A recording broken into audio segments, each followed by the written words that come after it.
নমস্কাৰ, এই মুহূৰ্তত আহি পৰিছে ৰাতিপুৱাৰ কেইবাটাও গুৰুত্বপূৰ্ণ খবৰ আৰু এনে ধৰণৰ খবৰসমূহ নিতৌ চাবৰ কাৰণে চেনেলটো সাবস্ক্ৰাইব কৰি ভিডিঅ'টোত এটা লাইক কৰি দিব।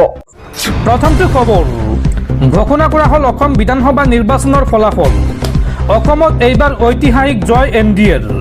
নিৰ্বাচনত ধূলিসাৎ হ'ল কংগ্ৰেছ দল। 102খন আসনত জয়লাভ এনডিএৰ। বিজেপিয়ে এককভাৱে লাভ কৰিলে 82খন আসন। এজিপিয়ে লাভ কৰিলে 10খন আসন আৰু বিপিএফে লাভ কৰিলে 10খন আসন। ৰাজ্যত পুনৰ হ'ব বিজেপি মিত্ৰজোঁটৰ চৰকাৰ। পৰৱৰ্তী খবৰ অসমৰ বিধানসভা নিৰ্বাচনত এইবাৰ 3গৰাকী প্ৰাক্তন মুখ্যমন্ত্ৰীৰ পুত্ৰৰ পৰাজয়। প্ৰাক্তন মুখ্যমন্ত্ৰী হিতেশ্বৰ শইকীয়াৰ পুত্ৰ দেৱব্ৰত শইকীয়া, প্ৰাক্তন মুখ্যমন্ত্ৰী তৰুণ গগৈৰ পুত্ৰ গৌৰৱ গগৈ আৰু ডাক্তৰ ভূমিধৰ বৰ্মনৰ পুত্ৰ দিগন্ত বৰ্মনৰ পৰাজয় এইবাৰৰ নিৰ্বাচনত ধূলিসাৎ হৈ পৰিল কংগ্ৰেছ দল। পৰৱৰ্তী খবৰ জুবিন হত্যাৰ অভিযুক্ত সিদ্ধাৰ্থ শৰ্মাৰ জামিন আবেদন নাকচ। জুবিন গাৰ্গৰ হত্যাৰ গোচৰত অভিযুক্ত এইগৰাকী সিদ্ধাৰ্থ শৰ্মা। বিশেষ ফাষ্ট ট্ৰেক আদালতে জামিন আবেদন নাকচ কৰে সিদ্ধাৰ্থ শৰ্মাৰ। দৰ্শকসকল আৰু বহুতো গুৰুত্বপূৰ্ণ খবৰ আছে। তাৰ আগতে আপোনাক জনাওঁ যে যদি আপুনি এতিয়ালৈকে এইটো ভিডিঅ'ত লাইক কৰা নাই তেন্তে এতিয়াই ভিডিঅ'টোত লাইক কৰি দিয়ক আৰু এনেকুৱা ধৰণৰ ভিডিঅ'সমূহ নিতৌ চাবলৈ চেনেলটো ছাবস্ক্ৰাইব কৰি কাষত থকা বেল আইকনটো প্ৰেছ কৰি ৰাখক। পৰৱৰ্তী খবৰ অসমত অভূতপূৰ্ব জয়ৰ বাবে ৰাজ্যবাসীক ধন্যবাদ কৃতজ্ঞতা জ্ঞাপন প্ৰধানমন্ত্ৰী মোদীৰ। অসমে বিজেপি এনডিএক পুনৰবাৰ আশীৰ্বাদ দিলে। যোৱা দশকটোত বিজেপিয়ে কৰা উন্নয়নৰ বাবে এই উপহাৰ দিলে ৰাজ্যবাসীয়ে। লগতে সামাজিক মাধ্যমত দলৰ নেতা কৰ্মীসকলকো কৃতজ্ঞতা জ্ঞাপন প্ৰধানমন্ত্ৰী মোদীৰ। পৰৱৰ্তী খবৰ ঘোষণা কৰা হ'ল অসম বিধানসভা নিৰ্বাচনৰ ফলাফল আৰু এইবাৰ নিৰ্বাচনত অসমত ধূলিসাৎ হ'ল কংগ্ৰেছ। একক সংখ্যাগৰিষ্ঠতাৰে চৰকাৰ গঠনৰ দিশে বিজেপি মিত্ৰজোঁটে এইবাৰ লাভ কৰিছে 100+ আসন আৰু অসমত পুনৰ হ'ব বিজেপি চৰকাৰ। মুখ্যমন্ত্ৰীৰ নেতৃত্বত তৃতীয়বাৰলৈ অসমত হ'ব বিজেপি চৰকাৰ। অসমত এইবাৰ কোন সমষ্টিত কোনটো দলে জয়লাভ কৰিছে, কোন দলে কিমানখন আসন লাভ কৰিছে চাৱা হওক সবিশেষ। এইবাৰ বিজেপিয়ে লাভ কৰিছে 82খন আসন, কংগ্ৰেছে লাভ কৰিছে 19খন আসন, বিপিএফে লাভ কৰিছে 10খন আসন, এজিপিয়ে লাভ কৰিছে 10খন আসন, AIUDF লাভ কৰিছে 2খন আসন, ৰাইজৰ দলে লাভ কৰিছে 2খন আসন আৰু তৃণমূল কংগ্ৰেছে লাভ কৰিছে 1খন আসন। ভাৰতীয় জনতা পাৰ্টীয়ে কোন আসনত জয়লাভ কৰিছে আপোনালোকক সেই তথ্য জনাই আছোঁ। গোলকগঞ্জত জয়লাভ কৰিছে অশ্বিনী ৰয় চৰকাৰে। গোৱালপাৰা ৱেষ্টত জয়লাভ কৰিছে পবিত্ৰ ৰাভাই। দুধনৈ সমষ্টিত জয়লাভ কৰিছে টংকেশ্বৰ ৰাভাই। অভয়াপুৰী সমষ্টিত জয়লাভ কৰিছে ভূপেন দয়ে। বিজনী সমষ্টিত জয়লাভ কৰিছে অৰূপ কুমাৰ দে। ভৱানীপুৰ সৰ্বক সমষ্টিত জয়লাভ কৰিছে ৰঞ্জিত কুমাৰ দাস। বক ছয়গাঁও সমষ্টিত জয়লাভ কৰিছে ৰাজু মেছে। পলাশবাৰী সমষ্টিত জয়লাভ কৰিছে হিমাংশু শেখৰ বৈশ্যই। ৰঙিয়া সমষ্টিত জয়লাভ কৰিছে ভৱেশ কলিতাই। কমলপুৰ সমষ্টিত জয়লাভ কৰিছে দিগন্ত কলিতাই। দিছপুৰ সমষ্টিত জয়লাভ কৰিছে প্ৰদ্যুৎ বৰদলৈ। নিউ গুৱাহাটী সমষ্টিত জয়লাভ কৰিছে বিপ্লুৰঞ্জন শৰ্মাই। গুৱাহাটী চেণ্ট্ৰেল সমষ্টিত জয়লাভ কৰিছে বিজয় কুমাৰ গুপ্তাই। জালুকবাৰী সমষ্টিত জয়লাভ কৰিছে হিমন্ত বিশ্ব শৰ্মাই। বৰক্ষেত্ৰী সমষ্টিত জয়লাভ কৰিছে নাৰায়ণ ডেকাই। নলবাৰী সমষ্টিত জয়লাভ কৰিছে জয়ন্ত মল্ল বৰুৱাই। টিহু সমষ্টিত জয়লাভ কৰিছে চন্দ্ৰমোহন পাটোৱাৰী। তামুলপুৰ সমষ্টিত জয়লাভ কৰিছে বিশ্বজিৎ দৈমাৰীয়ে। গড়েশ্বৰ সমষ্টিত জয়লাভ কৰিছে ভিক্টৰ কুমাৰ দাসে। টংলা সমষ্টিত জয়লাভ কৰিছে বিকন চন্দ্ৰ ডেকাই। চিপাঝাৰ সমষ্টিত জয়লাভ কৰিছে পৰমানন্দ ৰাজবংশীয়ে। মঙলদৈ সমষ্টিত জয়লাভ কৰিছে নীলিমা দেৱী। জাগিৰোড সমষ্টিত জয়লাভ কৰিছে পীযুষ হাজৰিকা। মৰিগাঁও সমষ্টিত জয়লাভ কৰিছে ৰমাকান্ত দেউৰী। বৰহমপুৰ সমষ্টিত জয়লাভ কৰিছে জিতু গোস্বামী। নগাঁও বটদ্ৰৱা সমষ্টিত জয়লাভ কৰিছে ৰূপক শৰ্মাই। ৰহা সমষ্টিত জয়লাভ কৰিছে শশীকান্ত দাসে। সজাই সমষ্টিত জয়লাভ কৰিছে শিলাদিত্য দেৱে। লামডিং সমষ্টিত জয়লাভ কৰিছে শিবু মিশ্ৰই। ঢেকীয়াজুলি সমষ্টিত জয়লাভ কৰিছে অশোক সিংহালে। বৰচৰা সমষ্টিত জয়লাভ কৰিছে ঋতুব্ৰণ শৰ্মাই। ৰঙাপাৰা সমষ্টিত জয়লাভ কৰিছে কৃষ্ণ কুমাৰ তান্তীয়ে। নদুৱাৰ সমষ্টিত জয়লাভ কৰিছে পদ্ম হাজৰিকাই। বিশ্বনাথ সমষ্টিত জয়লাভ কৰিছে পল্লৱলোচন দাসে। বজালী সমষ্টিত জয়লাভ কৰিছে মনীন্দ্ৰ দাসে। গহপুৰ সমষ্টিত জয়লাভ কৰিছে উৎপল বৰাই। বিহপুৰীয়া সমষ্টিত জয়লাভ কৰিছে ভূপেন কুমাৰ বৰাই। ৰঙানদী সমষ্টিত জয়লাভ কৰিছে ঋষিৰাজ হাজৰিকাই। লখিমপুৰ সমষ্টিত জয়লাভ কৰিছে মানৱ ডেকাই। ঢকুৱাখানা সমষ্টিত জয়লাভ কৰিছে শ্ৰী নৱকুমাৰ দলে। ধেমাজি সমষ্টিত জয়লাভ কৰিছে ডক্টৰ ৰণোজ পেগু। চিচিবৰগাঁও সমষ্টিত জয়লাভ কৰিছে জীৱন গগৈয়ে। জনাই সমষ্টিত জয়লাভ কৰিছে ভুৱন পেগু। শদিয়া সমষ্টিত জয়লাভ কৰিছে বলিন চেতিয়াই। দমদমা সমষ্টিত জয়লাভ কৰিছে ৰূপেশ গোৱালা। মাৰ্ঘেৰিটা সমষ্টিত জয়লাভ কৰিছে ভাস্কৰ শৰ্মাই। ডিগবৈ সমষ্টিত জয়লাভ কৰিছে সুৰেন ফুকনে। মাকুম সমষ্টিত জয়লাভ কৰিছে সঞ্জয় কিষাণে।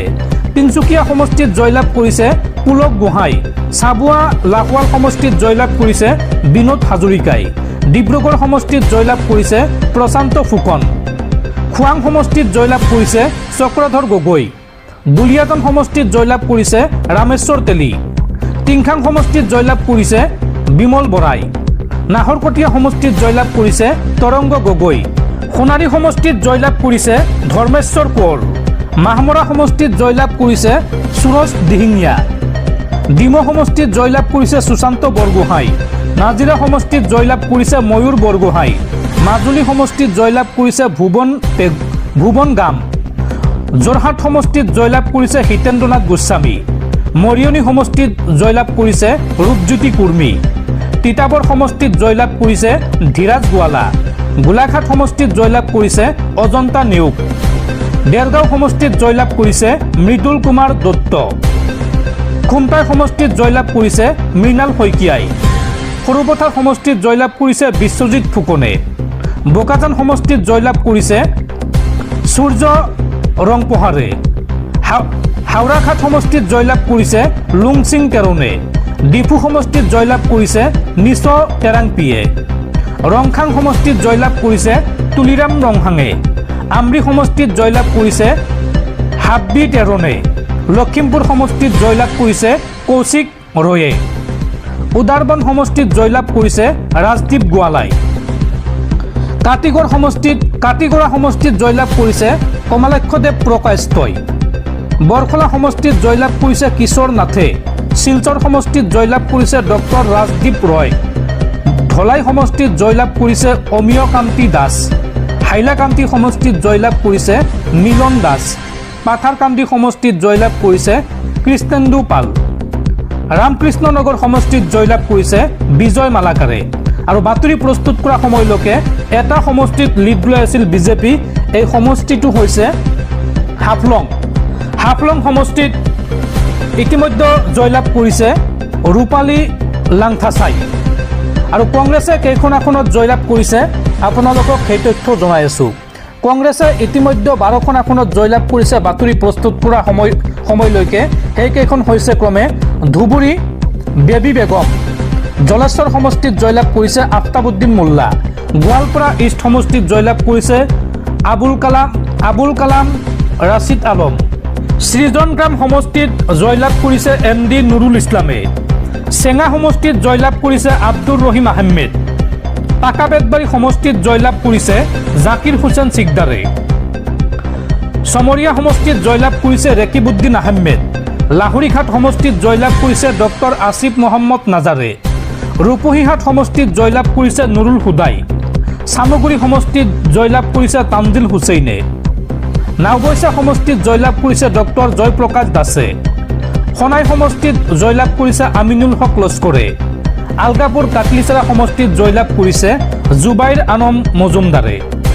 আৰু বাতৰি প্ৰস্তুত কৰা সময়লৈকে 7টা সমষ্টিত লিড লৈ আছিলে কংগ্ৰেছ দলে। এই 7টা সমষ্টিত পূৰ্ণ জয়ৰ সম্ভাৱনা কংগ্ৰেছ দল। সমষ্টিকেইটা হৈছে ক্ৰমে পৰ্বতজোৰা সমষ্টি লিড লৈ আছে আছৰাফুল ইছলাম শ্বেখ। গৌৰীপুৰ সমষ্টিত লিড লৈ আছে বীৰসিং জাৰুৱা। সমষ্টিত লিড লৈ আছে মানকাছৰ সমষ্টিত লিড লৈ আছে বাতৰি প্ৰস্তুত কৰা সময়লৈকে কৰিমগঞ্জ নৰ্থ আৰু কৰিমগঞ্জ সাউথ আটাইকেইটা সমষ্টিত কংগ্ৰেছ প্ৰাৰ্থী জয়ী হ'ব এক প্ৰকাৰ নিশ্চিত। হয়তো ইতিমধ্যে জয়লাভ কৰিছে এই আটাইকেইটা সমষ্টিত।